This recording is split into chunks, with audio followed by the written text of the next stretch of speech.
Boss dog sound.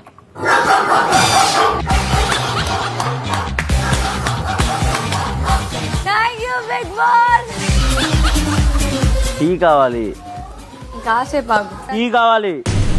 అరుస్తావే? ఏ tea కావాలి, నేను నిన్న కూడా తాగలేదు. నాన్న అరుస్తున్నాడు నాన్న.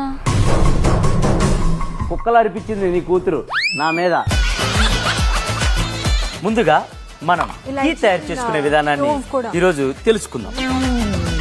ముందుగా ప్యాన్ లో ఒక గ్లాసుడు నీళ్లు పోసి, గ్లాస్ ఆఫ్ వాటర్. ఫారినర్ వచ్చింది. దాని తర్వాత నా వైపు ఒక 2 సార్లు అలా లుక్ ఇవ్వాలి. మధ్యలో పప్పులో బుడంకాయ లాగా ఒకళ్ళు వచ్చి దూరాలి. అలా గట్టిగా శ్వాస తీర్చుకోవాలి. కత్తి లాంటి అమ్మాయి అని అనుకోవటానికి కత్తి పట్టు. తర్వాత ఏంటి నేను చేసేది అసలు టీయా కాదా ఇలా గోక్కోవాలి. ముందుగా మీకు ఇచ్చిన పనిష్మెంట్ ని మూసుకొని వెళ్ళి చేయాలి.